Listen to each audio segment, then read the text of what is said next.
So, on that drift day, I didn't do very good by my own standards. That's because I'm blaming it on the car, of course. It wasn't me, it was the car. I had previously taken off the sway bar and the tension rods off of the Progres to put on my Mark II, and then never got around to putting them back on. So that's why I didn't do very good in the drift video. Don't judge me. Next time's better. Okay, bye.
Hey, so we're back at it again. New project today. My Progres, when I first did the swap, I ended up using an Altezza pedal for the clutch pedal. But Progres are not like Altezzas, they're not like anything else. The mounting hole for there's two for the master cylinder and one up top, is different. And so I was using like a L bracket for Make Man, and it was pinching it, and it wasn't cutting it. So last night I pulled it out, and I mocked it up in the car, and I just tacked this washer on there. This is where the hole's supposed to be, instead of this one. And so today I'm just going to be cutting some reinforcement stuff out of some scrap I had laying around, and I'll just be welding around here. And I'm just going to go ahead and reinforce all the factory welds, because it's just spot welds from the factory in here. And I'm getting some creaking and some cracking, because I got a OS Geiken twin plate in this car. And so I'm just going to go ahead and reinforce this whole bracket, because I don't want it to explode in the middle of nowhere. But yeah, we'll do some fast motion filming on this maybe, but not for the welding, of course. And yeah, stay tuned for that.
You don't get to watch this part. Hey, so we're back after all the welding. I don't want to film that because I don't know if it'll mess up. I'm joking. I don't know if it'll mess up Chica's camera or not. I don't want to do that. So it's not perfect, but I'm also not a welder. I just own one. So but yeah, I went ahead and I reinforced all the factory joints instead of just spot welded together. and some of them looked like they were a little cracked. So I welded all those up, and then oh, it's a little shaky. Sorry. I got this really horrible looking mount on there. That washer, it's not pretty, but it's also going to be completely underneath the dash, so it just needs to be able to hold on. But hopefully that fixes my issues. I'm going to let it cool down, and then once it cools down, I will slap it back on the car and we'll film that, and I'll see you in a few minutes. Thanks. Alright, we're back at it. We're outside, if you notice. My Progres park's outside, so this is where we're at. This is gonna... I cut the video on accident, sorry. This is gonna be a wonky angle, but it's something to enjoy. But yeah, I was gonna say, I guess you can see me, that if you're getting into drift cars or off-roading or pretty much anything, you should buy yourself a welder. You don't have to go to welding school. I never did. I wanted to, but it never... I bumped it again. A welder helps out for every hobby. I don't care what you're doing, it's helpful. Because I started off with the $100 Harbor Freight welder, little flux core. It used to be blue, now they're black. And that's when I was trying to build a 1JS13 a million years ago. And it worked out good, and I learned everything I have now from that. And I've had several jobs where I did welding on the side, but I have a TIG. I used to have a MIG when I was in Utah, but I left it with my dad when I moved because I knew I wasn't going to have space for it here, and I don't have space for it here. Also, I was pretty sure that if I brought it, I'd get back into off-roading, and I don't want to do that again. So, here we are. I'm pretty sure my master cylinder has fallen into the engine bay, so I have to crawl back up, so I'll see you in 1 minute.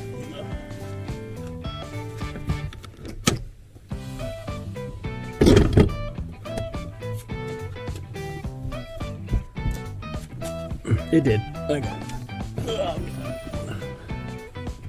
But yeah, whether you're just buying your first 240 for $10,000 or you've been doing it for a long time, you should buy a welder. Don't always take it to a shop. It's always good to learn, and it helps in a pinch. Stuff like this, like trying to reinforce this part doesn't exist, so I had to kind of modify it. And just a little bit of know-how and a little bit of effort, you can do pretty much whatever you want. I should probably put these bolts in and get some tools. Yeah, I'm just as surprised as you are that this worked first try. I just tack welded that washer to the side, threw it up there and eyeballed it, and I was like, yeah, that's probably pretty close. And it was spot on where it needed to be. Oh, I need the universal. In and out again. Also, a good tip to think about is it's not a name drop, but I used to be a real mechanic, so I had to pay real mechanic prices for stuff. And, oh my god, my brain. Just put a cover on that, that's probably bleeding. Is it bleeding?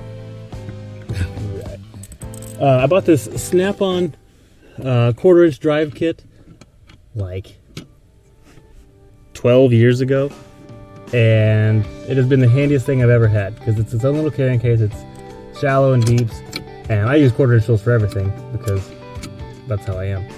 And it's just super handy. It was like $250, which is a boatload of money for tools, but it's organized. I can keep it everywhere, and as I said, I've had it for a really long time.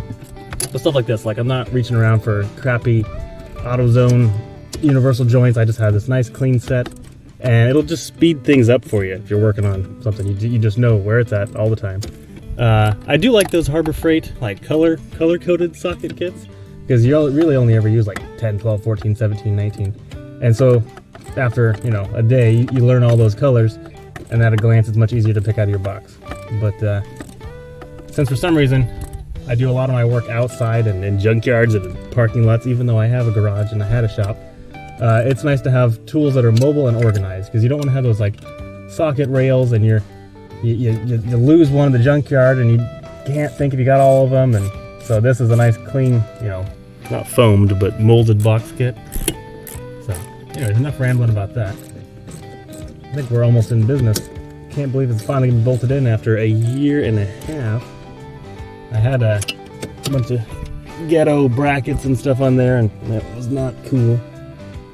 but it's what I had because I didn't have welder gas just set up just then, so always make do.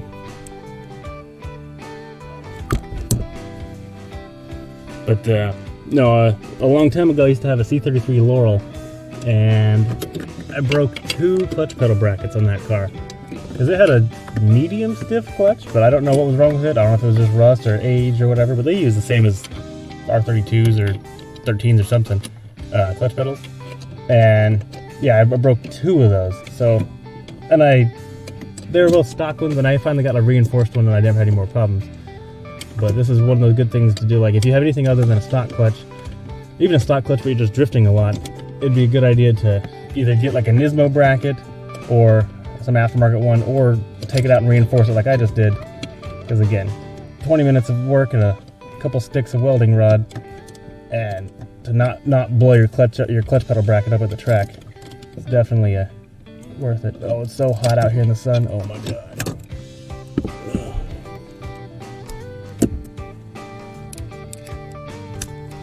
Getting too old for this stuff. It's a really unusually designed bracket. There's like, you can't even see the stud for where the nut goes, and it's behind everything, and it's like the closest to the firewall on the right hand drive, so it's just totally hidden. Is it tight? Is it cross threaded? I don't know. Oh my god, my hands. Ugh.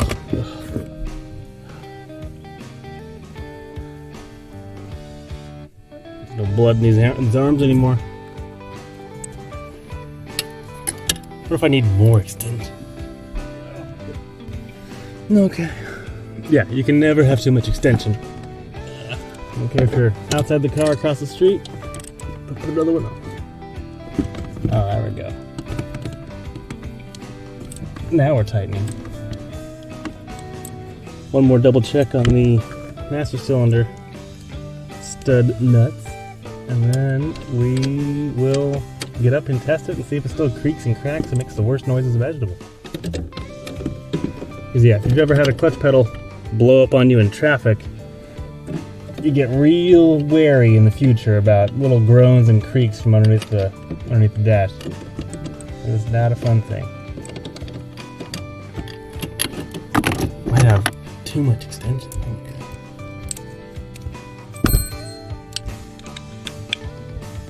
Yeah, I used to complain when I was a real mechanic that engineers didn't care about the mechanics when they were designing things to repair them, and the answer is no duh. Like, they want you to buy a new car. They don't want you to fix these old cars.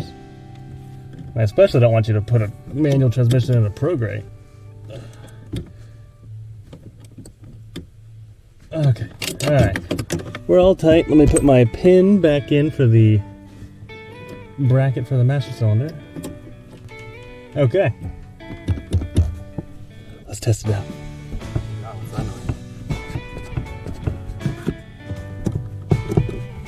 Oh yeah, don't judge my totally 3 mismatched pedals. I cut the brake pedals, I'm not changing it, and then I did put a cover on it. And this is from an Altezza, so they're all different. When I get under there and find out what that horrible noise is.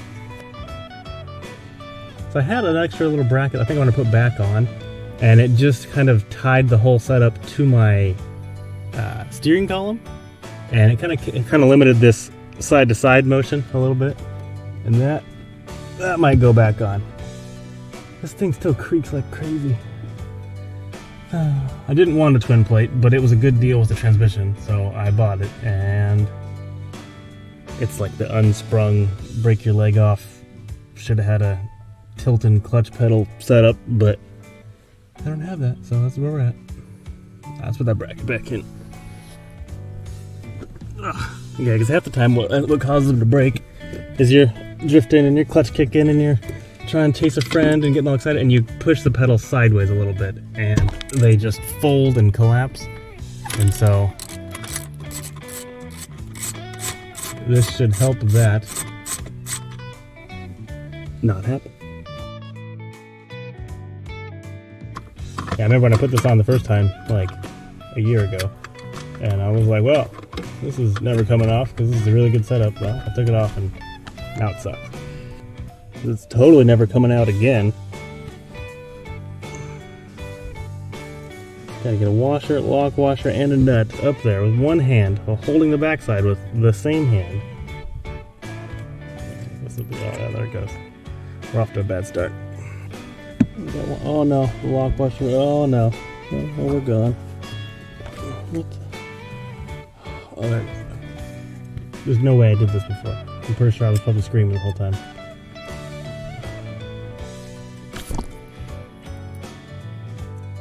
Is that camera getting hot? Alright, I'll see you guys in a little while once this is all done.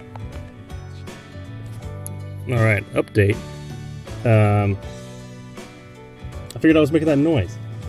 So, if you're familiar with what a brake stopper looks like, the little plastic, like, I don't know, it looks like a penny kind of, but it's got a little nipple on the back, that pushes your, both, like your brake switch to let your brake lights turn on, and the clutch side has one too for the, like, I'm thinking, how do I think about words? Neutral safety switch, or like the clutch switch, right? Well, this one has two of them. It's got one for the clutch switch and one for a stopper to limit the travel of the pedal. And the other day I noticed that there was a broken one on my floor. I'm like, oh, that's weird. And I looked up there and I saw that it was the extra one that's just for the limiter. I'm like, oh, I don't need that. Well, I do. Like, that's what's causing that horrible creaking noise, is it's getting to the normal stopping point and then pushing past it. So, you can find out with me right now. Since I don't have a neutral safety switch on this car, obviously, I just moved it, because I don't want to go to the store and buy one. I just moved it to the limiter switch, so now I should have a nice, smooth, no noise clutch pedal. Let's find out. Yeah, well, it still makes a bunch of noise, but it's better. Well, I can live with that. Probably. Let's see if it works. Oh yeah. Ooh. Put you guys into the. Let's get this ridiculous heavy metal plate off. Yeah, Cheek's gonna like editing that. The Progres. This is why I don't have a quick release or anything aftermarket. I love my factory interior because put the key in. The steering wheel comes to me, which is pretty nice for a drift car. But yeah, let's find out. Let's find out how this is.